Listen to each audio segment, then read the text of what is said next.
po siya alis, pero sa ating mga kasama ngayon sa ating video conference, yung mga kabataan dito, sigurado kung meron kayong mga tanong para sa ating mga guests, i-reserve nyo na lang muna dahil sa mga oras na ito, tatawag naman tayo ng mga resource people para bigang linaw itong ating pinag-uusapan ngayong hapon. Tama ka dyan, Atom. At we're very lucky po this afternoon because we have with us the Division Chief of OPAP Knowledge Center, no less than Sir Roman Rem Posadas. Good afternoon po, sir. Sir Rem, andito siya, si Sir Rem Posadas. Palakpakan po natin si Sir Rem Posadas mula po sa OPAP, ang ating panauhin ngayong hapon. Baikon, simulan mo na. Yes, magandang hapon, Sir Rem. At gusto kong itanong ng ating mga participants, no? Kasama na rin po kami doon. Gusto naming maintindihan kung kailan po ba nagiging perpetrator yung isang biktima mula doon sa mga naging experience na narinig niyo po sa ating mga nagbahagi ng kanilang mga experience. Paano po ba yung nangyayari? Una-una, magandang hapon po sa lahat ng participants dito sa ating programa. Ano po. Assalamualaikum sa mga taga General Santos City. Magandang hapon sa mga nasa Maynila. Ang katanungan nyo po, Bainon, is kung paano po nagiging perpetrators? Yes. Kailan ba, paki-describe kung paano po, sir, nagiging yung perpetrator, yung biktima, nagiging perpetrator? Sa anong mga pagkakataon? Paano po nangyayari yun? Gaya na rin po ng mga experiences na mga nabanggit kanina, no? Parang it has become a vicious cycle po, no? Parang nauulit dahil naipapasa sa mga susunod na generations, no? So kumbaga yung guilt o yung angst or yung mga nararamdaman nilang emotions hindi po nare-resolve at ang nangyayari na ipapasa sa mga kamag-anak, sa mga kaibigan at sa community. Kaya nangyayari, instead of ma-resolve yung issue, nagkakaroon ng mas malaking conflict, no? Ang isang example dito halimbawa yung konsepto ng Rido, no? Kung saan ay involve yung entire clan, no? Nagkakaroon ng clan feud na tinatawag.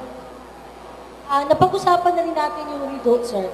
Gusto kong itanong, ano ba yung extent kung saan yung ating yung violent na conflict ay isang nagiging epekto siya ng isang mali or negative lang na mga pananaw? Ang isang violent conflict ay nagiging epekto ng maling Yes. Parang Negative perception. pinag-uugatan ng Yes. conflict yung maling perception. Yes. Yes, because dito by experience, alam po natin na may mga biases, may mga prejudices tayo na kumbaga nakatanim na sa ating isipan, sa ating mga puso. Kumbaga yung ipinasa sa atin ng ating mga magulang o probably ng mga kakilala natin na nirerespeto natin, kinukonsider natin ito na tamang pananaw. Hindi natin sinusuri o hindi natin pinag-aaralan kung tama ba talaga, kung meron bang basihan yung ganong klaseng pananaw. Ang nangyayari, inaari natin na nakatotohanan yung naipasa sa atin. So kung yung naipasa sa ating informasyon sa patingin natin ay katotohanan, talagang mag-uugat ito ng violence dahil yung naipasa sa atin ay it's a wrong perception, ano po? So there is no opportunity for us to really rethink and look into the deeper causes of that particular information. No, I hope medyo malinaw ba or Malinaw. Yes. Oo. Malinaw po, malinaw. Yes. Ang talagang yung problema, Baikon, na hindi lamang simple, pero ang ugat niyan, kadalasan ay misinformation lamang o hindi pagkakaunawaan. At si Sir, actually hindi sila aalis. Babalikan po natin sina Sir. Tama Sir yan. Rem Posadas, dahil marami pa po tayong itatanong. At yung ating mga participants, maaaring mayroon din pong katanungan mula sa ating mga guests at sa ating resource person na si Sir Posadas. Okay, siguro sa puntong ito, paupuin muna natin yung ating mga guests at tayo ay gigisingin muna natin yung ating audience, no? Tayo ay magkakaroon ng isang maiksing game. Dahil sa alam mo ng mga kabataan dito, mahilig sa mga laro. Tama ka dyan, Tom. Okay. Meron ka kang larong alam dyan? Baikon, ito ang ating lalaroin ngayong hapon. Pamilyar ba kayo sa larong Pinoy Henyo? Okay. Ayun lang yata, hindi namin alam yan. Paano pa yan? Ito ang Pinoy Henyo, ganito ang gagawin natin. Meron tayong isang volunteer, mamaya mula sa Jensan, at meron din isa mula sa Maynila.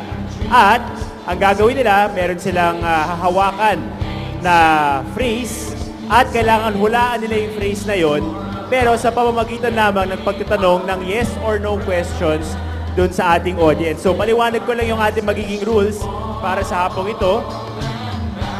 Sa first round, magpapakilala tayo ng isang volunteer mula sa Jensan at ang Manila audience lamang ang pwedeng humula nung kung ano yung andun sa papel ng ating taga Jensan at pwede siya mag-respond with a yes or no answer, no?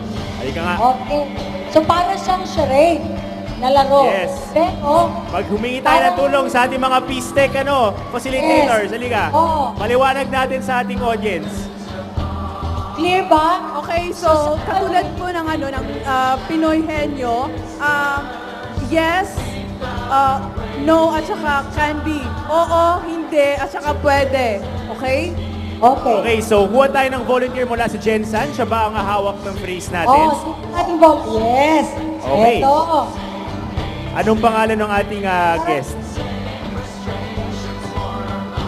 Ayan, harap ka naman sa amin para Manila, I am Hi. John from Jensan. Okay. So, John. John, handa ka na ba? Ikaw ang I'm ating... from Mindanao State University, General Santos City. Okay. Oh, major. So ready na siya, Atom. So ipapakita So, natin sa ating audience dito sa Maynila kung ano yung phrase na kailangan hulaan ni John. At John, ikaw, pwede kang magtanong dito sa audience sa Maynila ng mga yes or no questions. So pwede sagutin ng yes, no, or can be. Okay? Ready ka na, John? Yes, I am. Okay. Alam na ba ng ating audience kung ano ang ating mahiwagang salita ngayong hapon? Alam nyo ba? Hindi pa. O sige.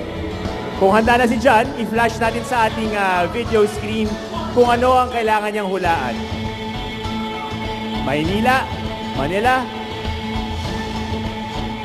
Pay attention.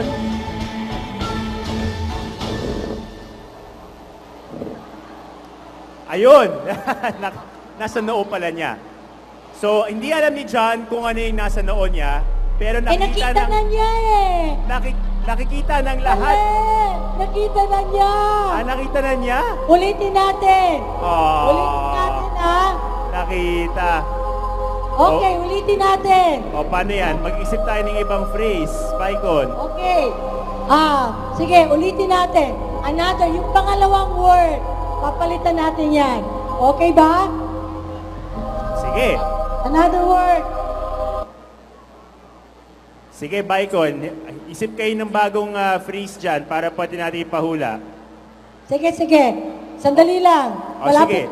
Habang ginagawa niya yung Baikon, baliktarin muna natin. Kuha muna tayo Yes. ng isang volunteer mula dito sa Maynila. From Manila. Yes, we do it that way. Okay, so, baliktad muna. relax ka muna dyan.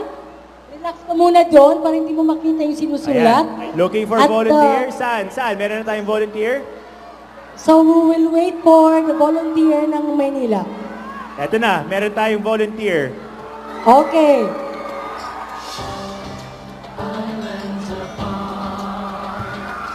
Hi.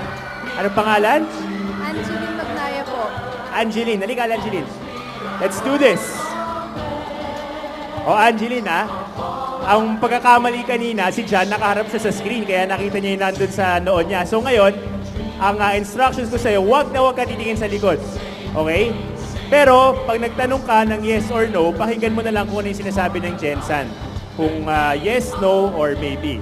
Okay? Sige, Baikon, ready na kami, ha? Ilalagay ko na yung Ready salita na, ready sa noon na, ni Jensan. Angeline. Hindi malakas. Ready na bang, Jensen? That's the spirit. Baliktad. Okay, ready na, Ato. Okay. Ayun. Here we go. So, tutulungan natin yung volunteer ng Maynila, ha? Ano raw yung topic? Kailangan mo itanong sa kanila. Ayan, ha? Jensen, nakikita Okay. niyo yung salita? So tulungan nyo, Jensen. O sige, bibigyan natin kayo ng 90 seconds para hulaan ang ating mahiwagang salita. Basta, itong salitang ito ay napag-uusapan natin, bahagi ng tema ng ating video conferencing ngayong hapon. So, tanong ka ng yes or no, tapos Jensen, lakasin niyo yung boses niyo, Baikon, patulong na lang, sabihin kung yes or no ang sagot doon sa tanong Yes, ni at Angeline. ipag-guess natin sa ating volunteer kung ano yon. Okay, sige. Yes. Kung handa na kayo, timer starts. Angeline, ito ang mikropono. Mahabaw tong phrase.